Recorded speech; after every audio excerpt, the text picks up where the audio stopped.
Hello guys, അപ്പോൾ ഇന്ന് എന്തായാലും നമുക്കൊരു കിച്ചൺ വാൾ ഡെക്കോർ ചെയ്യാം. അപ്പോൾ അത് ചെയ്യാൻ നമുക്ക് ആവശ്യമുള്ളത് ഒരു തവയാണ്. അപ്പോൾ ഈ തവ നിങ്ങളുടെ കയ്യിൽ ഇല്ല എന്നുണ്ടെങ്കിൽ നിങ്ങൾ തവയുടെ ആ ഒരു ട്രേസ് ഒന്ന് വെച്ചെടുത്തതിന് ശേഷം ഒന്ന് വെട്ടിയെടുത്താൽ മതി കാർബോർഡിൽ. അപ്പോൾ ഞാൻ കാർബോർഡിലൊന്ന് വെട്ടിയെടുക്കാൻ ചെയ്തിട്ടുണ്ടായിരുന്നില്ല. പിന്നെ എൻ്റെ കറക്റ്റായിട്ടുള്ള തവയൊന്നും അല്ല, ബട്ട് എന്നാലും കുഴപ്പമില്ലാത്ത തവയാണ്. അപ്പോൾ നിങ്ങളുടെ കയ്യിൽ തവ ഉണ്ടെന്നുണ്ടെങ്കിൽ ഈ ഒരു സ്റ്റെപ്പ് നമുക്ക് സ്കിപ്പ് ചെയ്യാവുന്നതാണ്. കുറച്ചുകൂടി നല്ല വലിയൊരു തവ ചെയ്യണമെങ്കിൽ അത് കുറച്ചുകൂടി നല്ല അട്രാക്റ്റീവായിട്ട് കിടക്കും. പിന്നെ ഗൈസ്, ഞാൻ നിങ്ങളിപ്പോൾ കാണിക്കുന്ന ഈ വാട്ടർ കളർ കേക്ക്സിലെ ഇത് ശരിക്കും ഞാൻ ഇതുവരെയായിട്ട് കണ്ടിട്ടേ ഇല്ല ഈ ഒരു വാട്ടർ കളർ. അതുകൊണ്ട് തന്നെ ഞാൻ വിചാരിച്ചു നിങ്ങളും ഇവിടെ കാണിക്കാമെന്ന്. നല്ലൊരു പോക്കറ്റ് ഫ്രണ്ട്ലി ആയിട്ടുള്ളൊരു ഒരു വാട്ടർ കളർ തന്നെയാണ്. അതിൻ്റെ ബ്രഷും കളേഴ്സൊക്കെ വരുന്നൊരു സംഭവമാണ്. എന്തായാലും എനിക്ക് ഇഷ്ടപ്പെട്ടു. അപ്പോൾ ഇന്ന് നമുക്ക് ഇതുകൊണ്ടാവാം പെയിൻറ്റിങ്സ്. അപ്പോൾ നിങ്ങൾ വിചാരിക്കുക എന്തെങ്കിലും അക്രിലിക് പെയിൻറ്റ്സ് ഒന്നും ഇല്ല എന്ന് ഉണ്ട് ഗൈസ്, ബട്ട് ഇത് കണ്ടപ്പോൾ തൊട്ട് തുടങ്ങിയതാണ് ഇതുകൊണ്ട് എന്തെങ്കിലും കളർ അടിക്കാം എന്നൊക്കെ പറഞ്ഞു. അപ്പോൾ ഞാൻ ഇത് പെയിൻ്റ് അടിക്കുന്ന ടൈമുണ്ട്. നിങ്ങൾ മറക്കാതെ തന്നെ നമ്മുടെ ചാനൽ സബ്സ്ക്രൈബ് ചെയ്യുക, ലൈക്ക് ചെയ്യാൻ മറക്കണ്ട. നമ്മൾ ഗിയർ വിനേഴ്സ് സെലക്ട് ചെയ്യുന്നത് കമൻറ്റ് പിക്കർ യൂസ് ചെയ്തിട്ടായിരിക്കും. ആൻഡ് ഓൾസോ 500 സബിൻ്റെ 1 വീക്ക് കഴിഞ്ഞിട്ട് വെച്ചാൽ മൺഡേ അല്ലെങ്കിൽ ഒരു സൺഡേ ആയിട്ട് ആ ഒരു ഡേ വെച്ചായിരിക്കും നമ്മൾ ആരാണെന്ന് വിന്നർ ആരാണെന്ന് അനൗൺസ്മെൻറ്റ് ചെയ്യുന്നത്.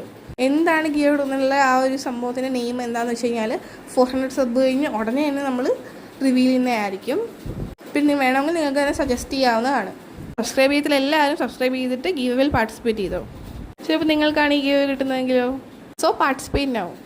അങ്ങനെ പറഞ്ഞാൽ നമ്മൾ പെയിൻറ്റ് കളിച്ചിട്ടുണ്ട്. ഇനി കുറച്ച് ഡീറ്റെയിലിങ്ങിൻ്റെ ആവശ്യമുണ്ട്. ഇപ്പോൾ ഡീറ്റെയിലിംഗ് ചെയ്യാനായിട്ട് ഞാനിവിടെ യൂസ് ചെയ്യുന്നത് ബ്ലാക്ക് കളർ കൊണ്ടൊന്ന് കുറച്ച് ഡീറ്റെയിലിംഗ് ചെയ്ത് കൊടുക്കുന്നുണ്ട്. ഇത് ബ്ലാക്ക് കളർ തന്നെ വേണമെന്നില്ല. നിങ്ങൾ ബ്ലാക്കും ബ്രൗണും കൂടെ ഒന്ന് മിക്സ് ചെയ്തിട്ട് അടിക്കുകയാണെങ്കിൽ കുറച്ചുകൂടി എഫക്റ്റീവ് ആയിട്ടുള്ള ഡീറ്റെയിലിംഗ് കിട്ടും.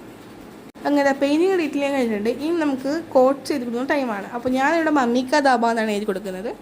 അപ്പോൾ ഈ ഒരു കോട്ട് നിങ്ങൾക്ക് ഇഷ്ടപ്പെടുകയാണെങ്കിൽ ഒന്ന് കമൻറ്റ് ചെയ്യുക.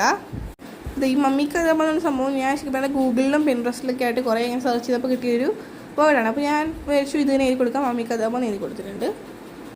അങ്ങനെ മമ്മിക്ക ദാബ എന്ന് കൂടി എഴുതി കൊടുത്തതിന് ശേഷം 2 ലിറ്റിൽ ഹാർട്ട്സ് കൂടി ഒന്ന് 2 സൈഡിലായിട്ടൊന്ന് വെച്ച് കൊടുക്കുന്നുണ്ട്. അപ്പോൾ എങ്ങനെയുണ്ട് നമ്മുടെ മമ്മിക്ക ദാബ. ഇനി നമുക്കിത് ഹാങ്ങിങ് ചെയ്യാനുള്ള പരിപാടി നോക്കാം. ഇതിൽ ഞാനൊരു വലിയ മണ്ടത്തിനും കാണിക്കുന്നുണ്ട്. അതെന്താണെന്ന് ഞാൻ വഴിയെ പറഞ്ഞുതരാം. വേറെ ഒന്നുമല്ല ഗൈസ്, എൻ്റെ ഞാൻ ഡബിൾ സൈഡ് ടേപ്പും ഇല്ല, സിലോ ടേപ്പും ഇല്ല. അപ്പോൾ ഞാൻ എന്ത് ചെയ്യുന്നു ഇങ്ങനെ ആലോചിച്ചിരിക്കുമ്പോഴാണ് എൻ്റെ തലയിൽ ആ ബുദ്ധി ഉദിച്ചത് ഗൈസ്. വേറെ ഒന്നുമല്ല, നമ്മുടെ ഗിൽറ്റിൻ്റെ ഷീറ്റ് ഉണ്ടായിരുന്നു, അപ്പോൾ അഡേസീവ് ആയിട്ടില്ല. അപ്പോൾ അത് ഞാൻ യൂസ് ചെയ്തിട്ടുണ്ടായിരുന്നത്. അതിൻ്റെ ഔട്ട്പുട്ടാണ് ഗൈസ് നിങ്ങളിപ്പോൾ ഈ കാണുന്നത്. ഇതെല്ലാം അതിന് ശേഷം ഞാൻ എവിടെ നിന്നൊക്കെയോ ഡബിൾ സൈഡ് ടേപ്പ് ഒപ്പിച്ചതിന് ശേഷം ഒട്ടിച്ചതിന് ഔട്ട്പുട്ടാണിത്. അപ്പോൾ ഇഷ്ടപ്പെട്ടായിരുന്നാലും കമൻറ്റ് ചെയ്യാൻ മറക്കണ്ട. ഇത്രയേ ഉള്ളൂ. എല്ലാവർക്കും ബൈ ഫ്രണ്ട്സ്.